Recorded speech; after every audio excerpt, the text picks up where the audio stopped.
Today's episode is brought to you by minimise. SoundCartel.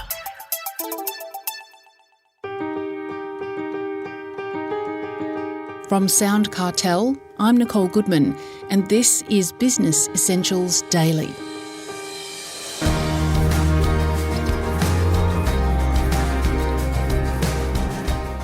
Trauma can manifest itself in many ways, from ongoing bullying or harassment to a physical injury, which could all lead to shame around letting the team down. Whether trauma develops inside or outside the workplace, business owners can't ignore the impact it can have on staff. That's according to corporate mental health advisor Kerry Howard. She says that if you want to help your people, you need to show respect and compassion each and every day. First, what exactly is trauma? Kerry takes Chris Ashmore back to its Greek origin, meaning wound. Trauma can mean a physical wound or an emotional wound.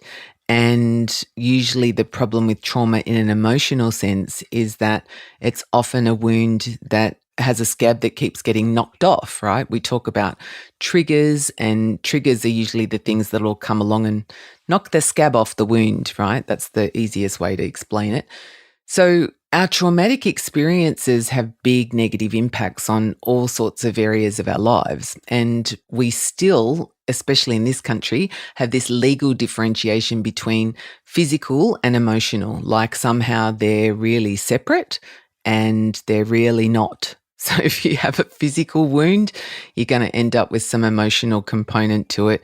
And if you have an emotional wound, sometimes you can end up with some physical impacts as a result. Is it important to understand the impact of trauma? I think we need to recognise, because it's at the basis, so trauma is at the basis of all of our psychopathology. So what we talk about, all of the things that impact our psychological functioning in a negative way.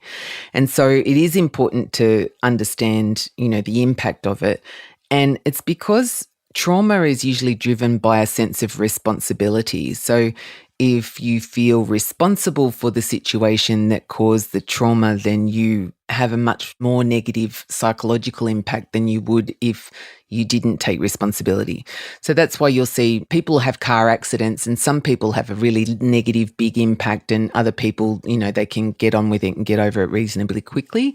Big part of that is whether or not they feel responsible or not. So the responsibility element actually brings shame, and that's the stuff that sort of then causes us to have some psychological longer-term impacts. How does trauma manifest in someone? How does it result in mental health problems? Like I said about the psychological world kind of making big trauma issues, but trauma manifests in different people in different ways. It's anything that causes us a sense of pain, really. So not recognising that pain then invalidates the traumatic impact. So we'll see it when we talk about trauma from a psychological perspective. Traditionally, we talk about big things like car accidents or rape, or, we know about PTSD in military personnel, for example.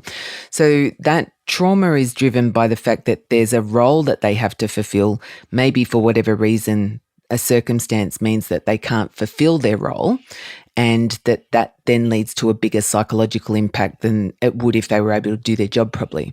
So we sort of see, for example, in soldiers, we'll see more PTSD in peacekeeping roles usually than we do in active engagement roles. And it's because they often have to stand back and watch atrocities occur and they're not able to do anything about it. So there's a sense of feeling like I'm not able to do my job, or I tried to do my job and I couldn't do it properly because of some other circumstance. So it's usually those things where we feel like we haven't done enough, or there's a sense of observing something, knowing on one hand you're not allowed to interact, but really wanting to because you were actually trained to protect in some ways, if that makes sense. And so what are the potential impacts of that trauma then? They vary basically depending on that sense of responsibility. So like I said, if we feel responsible, the shame is greater, we have a much bigger negative impact. And we often see if somebody has a workplace injury, just say construction worker hurts their back at work, often they'll end up with a secondary psychological injury because they're not able to be at work. When they go back to work, they often go back part-time. Their co-workers are whinging about the fact that they're not there all the time and they had to do their extra work and they had to, carry them along the way. And if they say something like, oh, well, I can't carry that because of my back, they're like, oh, you're just always whinging about your back, never back. You know what I mean? So there's always going to be this secondary psychological element to it. One of the problems that we see on the psychological side is sometimes those injuries go undetected and unaware and sort of fly under the radar. And as a result, they can often be really bad before they're raised to the level of awareness to the leadership. And one of the things I talk about in the new book is when a staff member comes to you to tell you that they've got a concern, say you're the boss, right? They're coming to you to tell you there's a problem with their supervisor. By the time they actually have to muster up all of the energy to come and confront that issue with you, they're already at their 90% breaking point. So it's the awareness that it has a significant impact and the fact that we can't just ignore those things because they're problems bubbling away under the surface. You mentioned a back injury as an example of perhaps trauma in the workplace. Are there other examples of what could constitute trauma in the workplace? Yeah, it can be really anything from belittling a person's work effort to sexual harassment or physical assault. I spoke earlier about observing things that are outside of our control.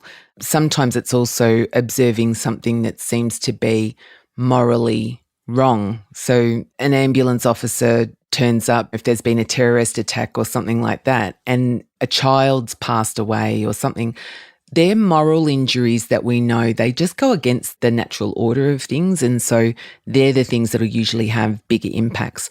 And so that's why I say in frontline working environments, we can actually traffic light the exposure of certain situations and be able to preemptively work out which ones are going to cause traumatic injuries and which ones are less likely to, and put in some of those preventive measures to make sure that we're not creating a psychological injury from that impact. So we don't have to necessarily see that police officers or AMBOs and fireys and defence members, oh, well, PTSD is just a fallout of the job. It doesn't have to be. Where there is ways that we can actually intervene early. And if we intervene in ideally the first 6 hours post-exposure, we can actually stop PTSD from developing altogether. A boss can? Absolutely. And so I think for example, if you're a small business, even in a retail environment, and you've had a robbery, okay, you are guaranteed that the person who was impacted by that is going to have a traumatic injury. The sooner that they can get in and have some effective trauma treatment, the better off you are in terms of being able to resolve it. Trying to just give verbal reassurance is not going to actually resolve it at that point, because there's a whole bunch of reasons how our brain reacts to certain things.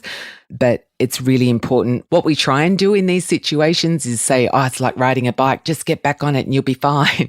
No, not exactly. It's kind of like, for a period of time, people need to have the training wheels put back on potentially, and it's something that we need to be consciously aware of when we've had something in the environment.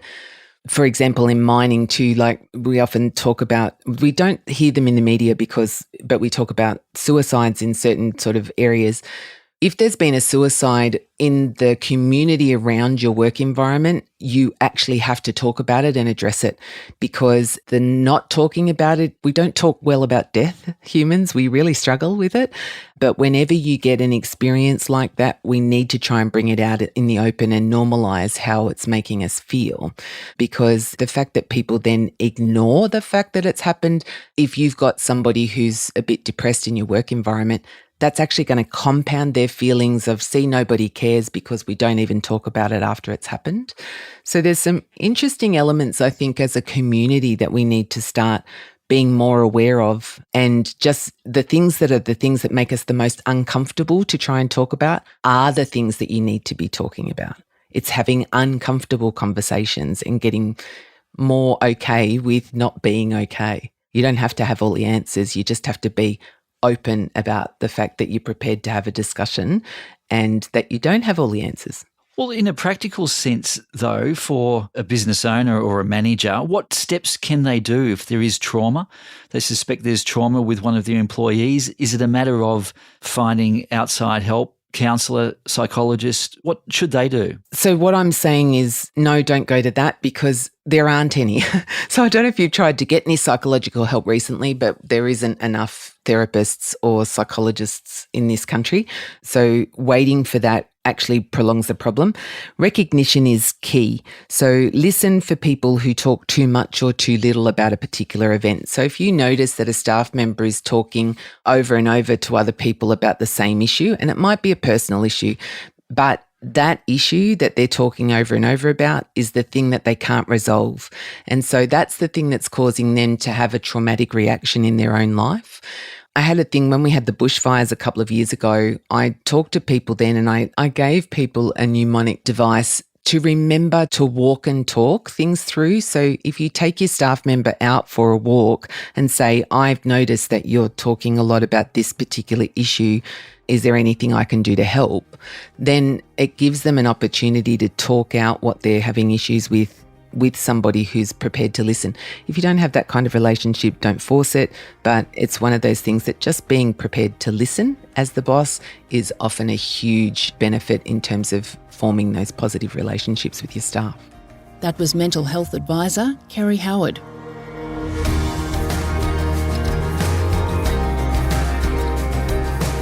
This episode of Business Essentials Daily is produced by the team at SoundCartel. Thanks for listening. I'm Nicole Goodman. We'll bring you more Be Daily tomorrow. Follow @BE Daily Podcast across social media and head to bedaily.com.au for more from the Business Essentials Daily podcast. SoundCartel. This episode was brought to you by Mazars. To find out more, visit mazars.com.au. That's mazars.com.au.